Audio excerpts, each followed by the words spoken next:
Show me your friends and I'll show you your future. Unless you want average in America, married, 2.4 kids with 1.5 dogs. But I can guarantee you, you will never achieve anything greater than your highest aspiration.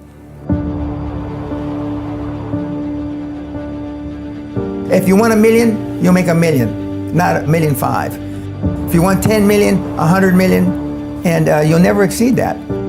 If you change 1 billion lives, that's a formula to become a billionaire and change the world.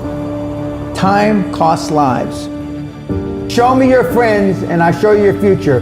You want to know why you're all f***ed up? Just look at the bums you hang around with. I do what you don't want to do, that you know that you got to do to be where you want to be. Ted Turner just gave his 75th anniversary party on CNN a few months ago.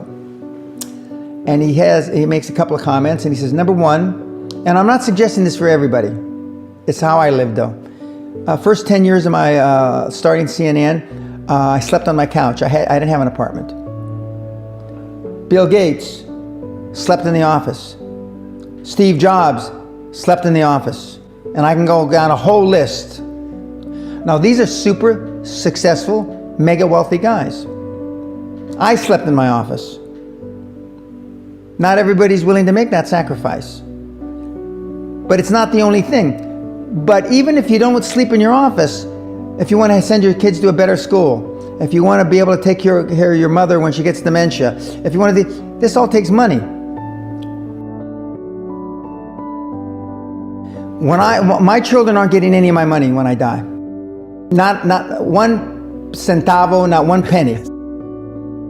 And 2 of my kids are cool with it. One of them's not so cool with it.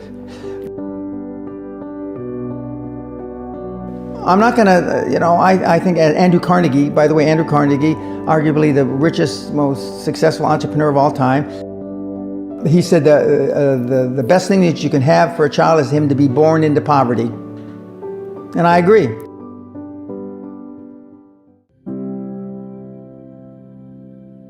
Lack of self-esteem, lack of self-worth.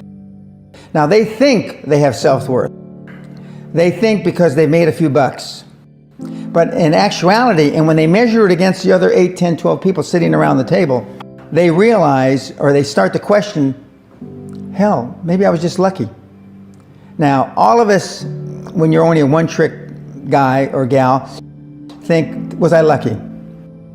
Now, I've done it so many times, I know I wasn't lucky. I might have been lucky the first time, but I haven't been lucky the 15, 20, 40, 50, I know that. Okay. But maybe I was lucky the first time. But my life changed when I was pretty much a haphazard kid, got in a lot of trouble, got arrested 4 or 5 times, thrown in jail, and this was with my dad as a cop. But then I volunteered for the draft in 1966 at the height of the Vietnam War, and I went to OCS, and that changed my life because it was the really first real high performance thing that I could measure myself against with other people. 2/3 of all Fortune 500 CEOs have one thing in common: military background. Really? 2/3 of those 2/3 have something else: martial arts. What do you learn in martial arts, Brian? Discipline, focus. A lot of people don't believe they deserve to be there. I convince them, and we have these drills, why you belong there.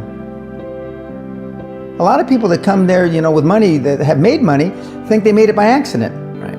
I just had one of my superstars who's made $100 million tell me in the last week, I'm not sure I'm going to have another lucky accident.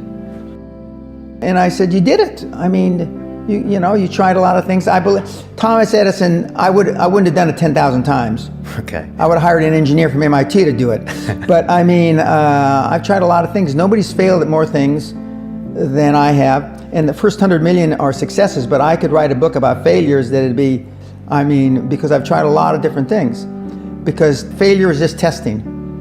And one of the reasons I've been so successful in generating this equity and value in my kids, and I call you all kids, is because I convince them that making a mistake is okay. Your parents probably told you, you can be anything you want. But you can't. That's horse. You can't. If it's all juxtaposed. So, but what you tell them is that you can do anything you want that you have passion for, because that eliminates most of the crap. Because most people don't follow their dream. You know, like they say in The Sound of Music, you can't have a dream come true unless you have a dream. Now, I still dream. I dream in Technicolor. I say my affirmations and goals every single night. It's bloody hard to be a high-performance person. Perfection equals paralysis. If you left it to engineers, no car would ever come off the assembly line. No car would ever come off the assembly line, and I've been in business with enough engineers, I can attest to that with my hand on my heart. They'd still be trying to make it better. And the internet business is very much the same. The internet kids want to test and test and test, and they want the landing page to be this.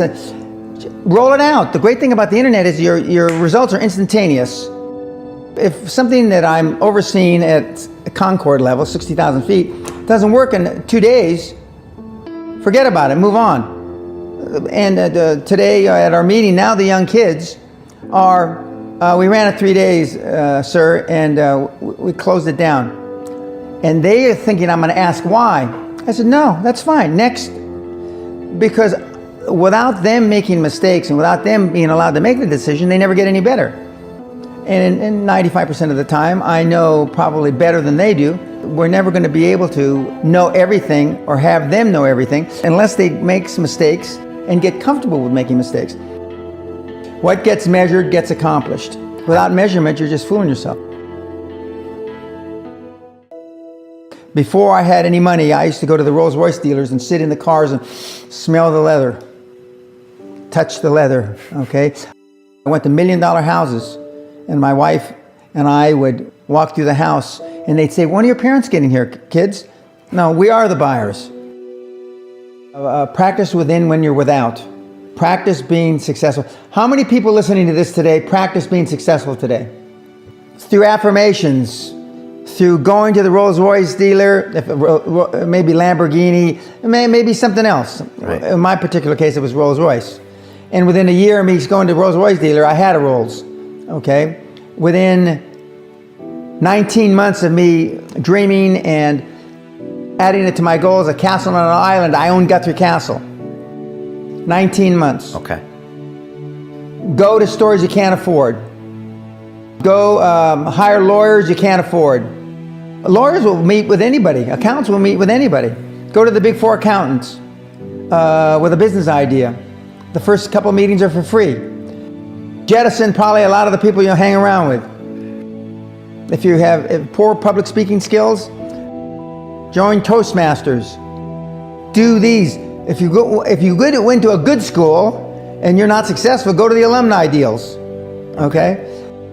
I didn't go to a good school. I'm a perfect living example that a lot of trouble as a kid, working class background, my parents, went to just a mediocre university that I flunked out of 3 times before I finally graduated with honors, but and had no money to begin with, $820.